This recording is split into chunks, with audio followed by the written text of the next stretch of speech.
Hello everybody, welcome back to another episode of Coding the Unknown. This one, written by Kevin. Thank you, Kevin. It's called The Evilstick. Got no idea what this is about. That's the format here. If you're new, I have something written for me. I've never read it before. I'm going to read it.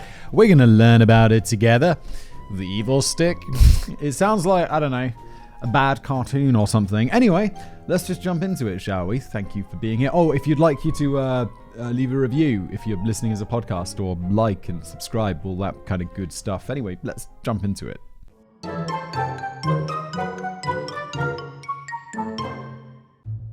You're walking through the flea market. There's no one around, and your phone is dead. Out of the corner of your eyes, you spot him. Shia LaBeouf. Shia LaBeouf. There's that song about Shia LaBeouf hunting people down in the woods. It's very good and very strange. Shia LaBeouf on the corner of a Chinese bootleg DVD of Transformers. But items like these are extremely common, and of course the Chinese bootlegs aren't just for DVDs. You can find knockoffs of everything imaginable. The reason these products tend to come out of China is for the same reason that most of our licensed merchandise comes out of China too. Production costs are very low. When I wanted to make custom Magic the Gathering token cards to promote a website I was running, I went to Alibaba.com and contacted some printing companies. After all of 3 emails, I was able to get 1,000 tokens with 24 different designs printed and sent off with 2-day shipping for $50. That's actually amazing. I'm super familiar with this right now because I am making those custom Casual Criminalist notebooks, and it was not 3 emails, and it was not this easy. There were samples, and it was much more expensive. 1,000 tokens for $50? It's actually amazing. Normally, bootleg merchandise is a victimless crime.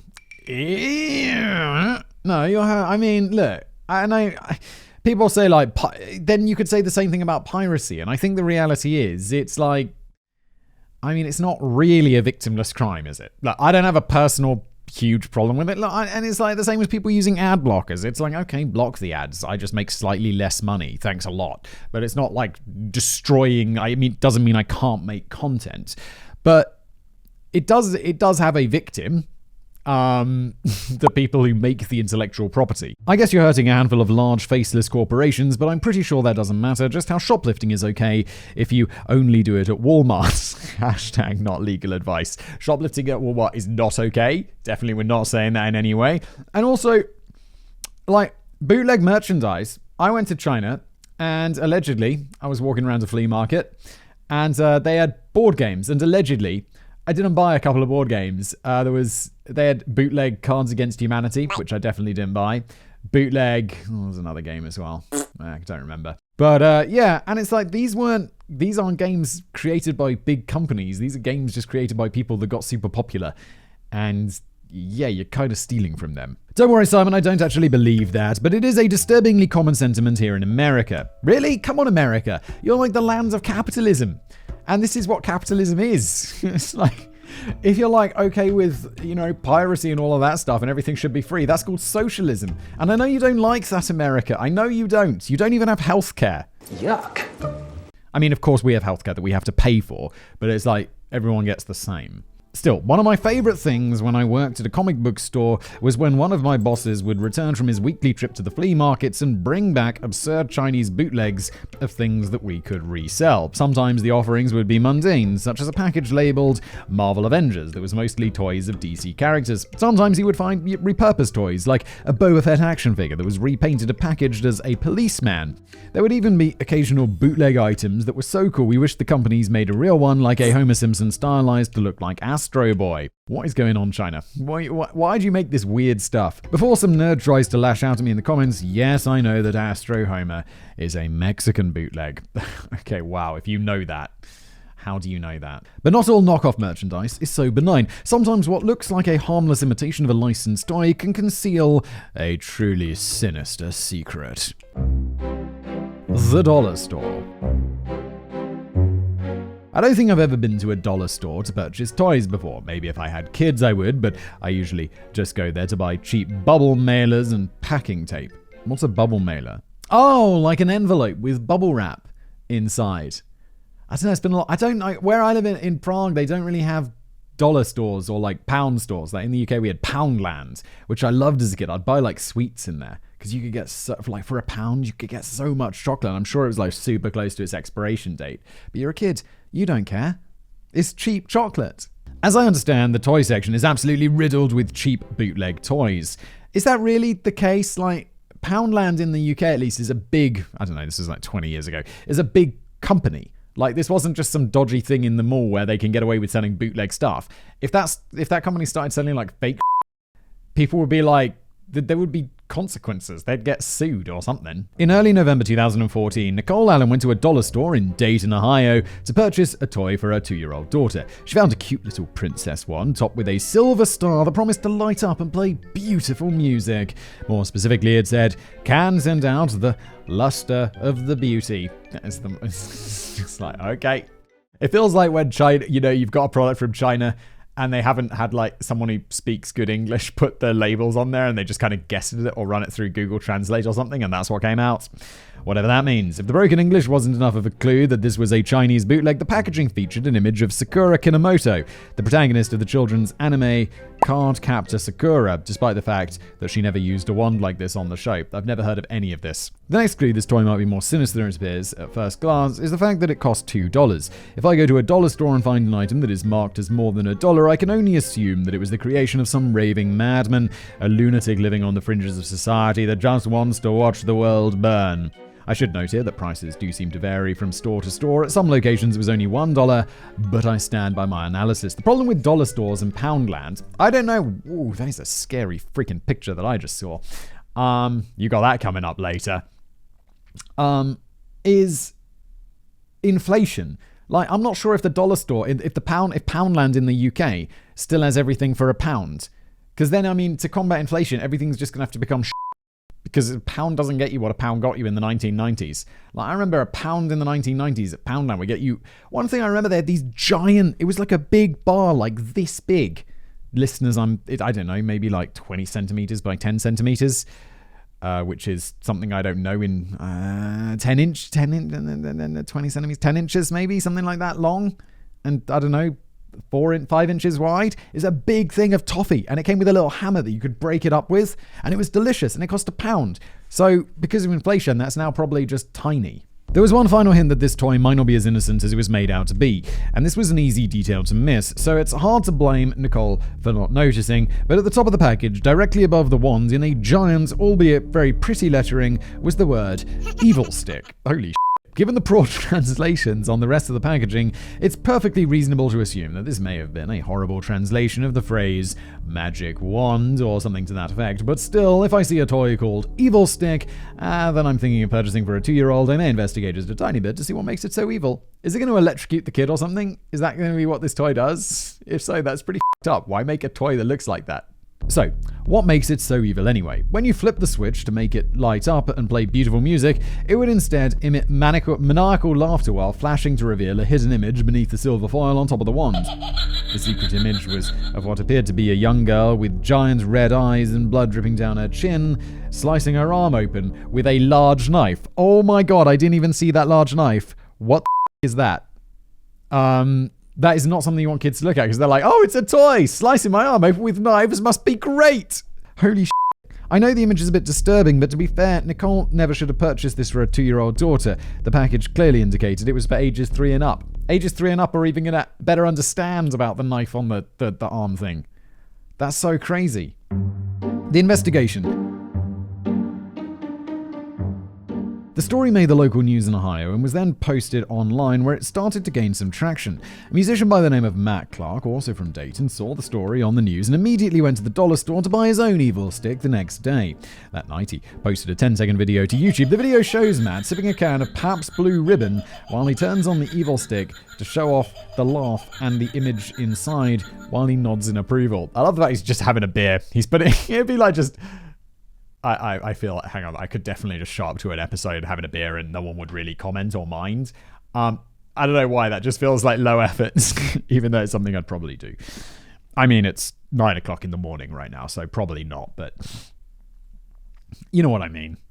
Matt had uploaded this video just to show a friend of his in Cincinnati, and he never expected anyone else to watch it. The next morning, it already had over 100,000 views. Wait, when was this? Like 2014? Was it 2014? That's crazy. 100,000, even now, 100,000 views in the first day is a lot. Back then, it was mental. Thanks to his viral video and the fact that no one else seemed to be able to find this toy, Matt became the lead investigator. When I say that no one else was able to find this toy, I need to be a little bit more specific. When the toy went viral, a user on Reddit posted images that he and his friend posted to Flickr in 2008, showing off Evilsticks that they found at a local dollar store. Okay, wow, that was back in the day. They had discovered the secret image in the store, but it wasn't of the girl cutting herself. It turns out there were a lot of different images, and very few Evilsticks actually contained this particular one. Matt had actually looked through 2 shelves full of them to find the one that he showed off on YouTube. One lucky shopper who had acquired this version managed to sell it on eBay for almost $400. Oh my god.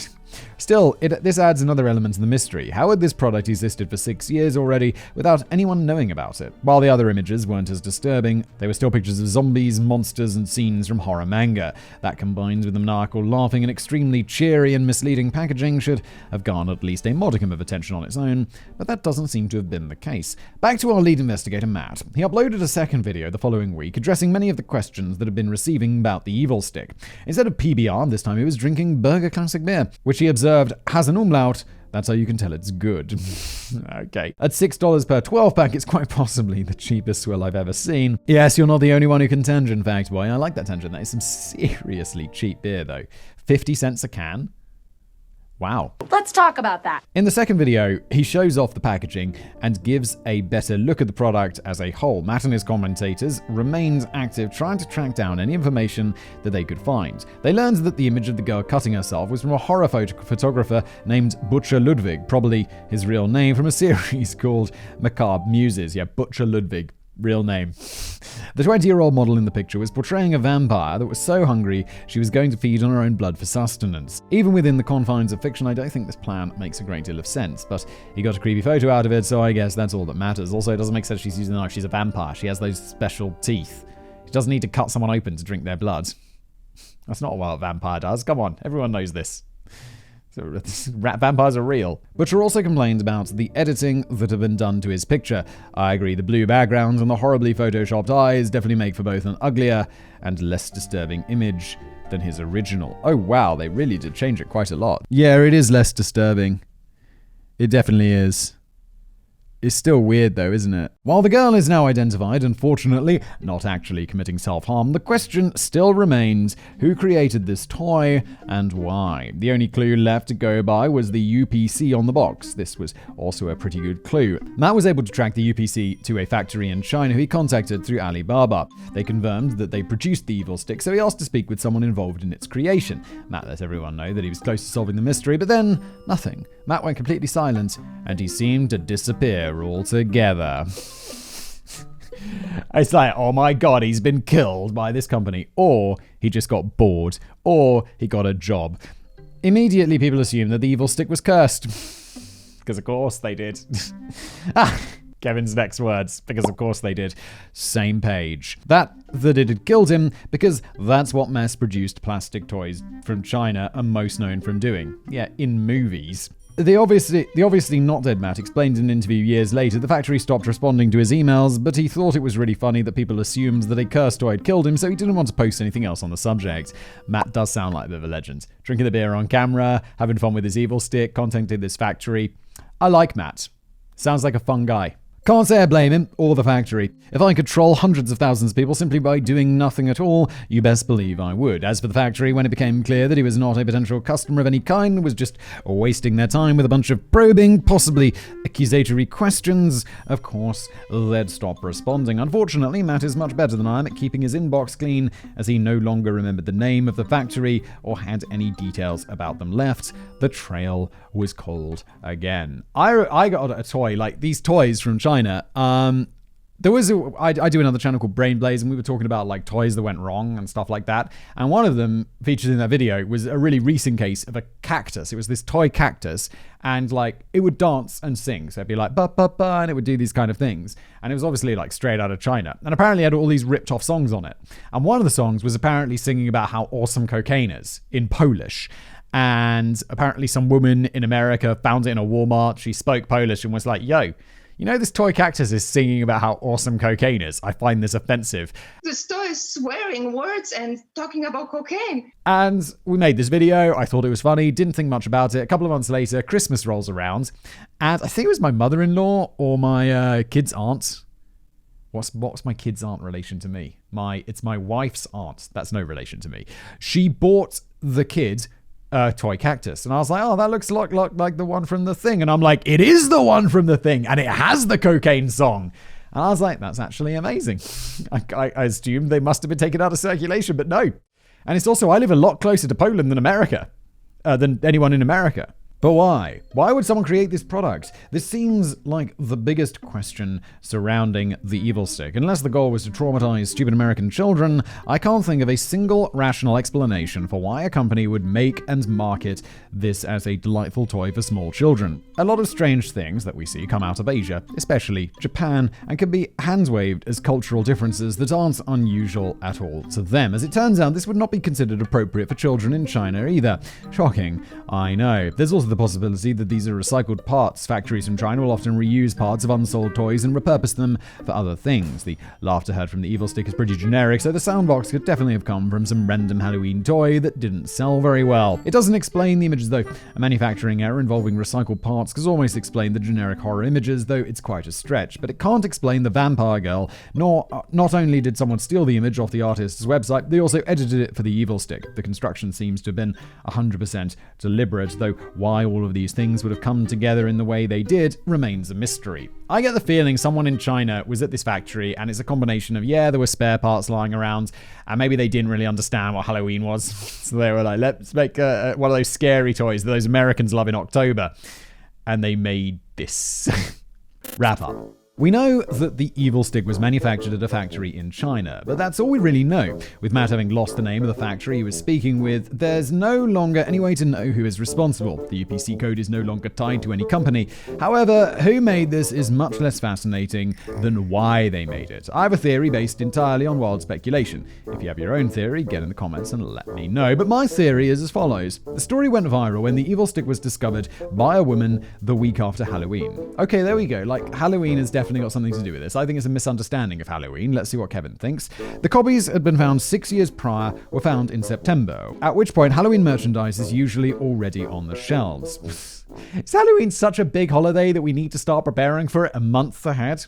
We don't judge. No judging. It is possible that the toy was designed as a spooky Halloween device named Evilstick by one person or team, and then was passed off to another team to make the packaging. If the team making the packaging was not given specific instructions or unclear instructions, then they could have designed packaging that made sense for what the toy looked like, unaware that it contained horror images and a maniacal laugh. Oh yeah, I forgot about the packaging. I didn't address that.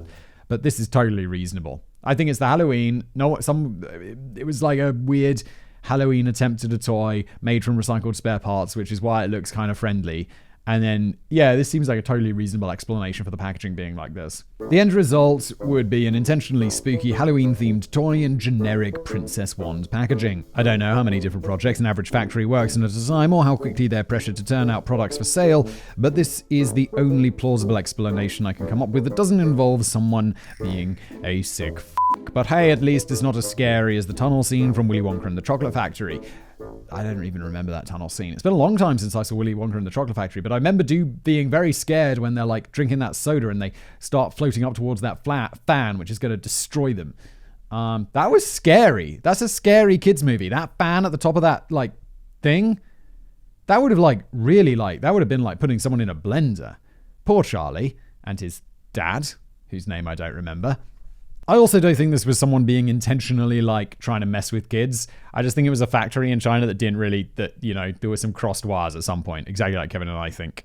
Bonus fact, children's toys are no stranger to controversies, from tragically deadly lawn darts to inappropriate breastfeeding dolls to a pregnant baby doll that came with a fetus that was also pregnant. What the f***? Really? We're often left wondering what the hell is going through the minds of the people who greenlit those. The most recent and frankly quite horrifying example is 2020's singing Poppy doll from the Trolls World Tour movie. What is all this? It's a cute little doll that advertises a button on its stomach that makes it sing and recite lines from the movie. What is not advertised anywhere else on the box is that if you lift up its skirt, there's another button between its legs that makes it say things like "we" And oh, no. This can't be. This has got to be some like Chinese really weird Hasbro, who has been making dolls and action figures long enough to know f***ing better, recalled the toy after a petition gained over 150,000 signatures, with the vast majority of inappropriate toys being targeted at girls. If I ever have a daughter, she's getting toy guns and real mace instead of dolls. Yeah, if the dolls are like this, you're goddamn right. That is weird, Hasbro. What are you up to? Anyway, this has been an episode of Decoding the Unknown. Thank you so much for being here. Thank you for watching. It was a short one. Let us know what you think of it in the comments. And if you're watching on YouTube, of course, like, subscribe. If you're listening to it in its podcast form, a review would be amazing. 5 stars preferred, but you can give it whatever you want. If it's 5 stars, that'd be amazing. And it gets the show in front of new people. That's why I asked, because the more reviews it gets, the more these podcast apps or whatever decide to show the show to more people. Apparently that's how it works. I don't know. I know YouTube a lot better than I know podcasts. Anyway, thank you for being here, and I'll see you next time.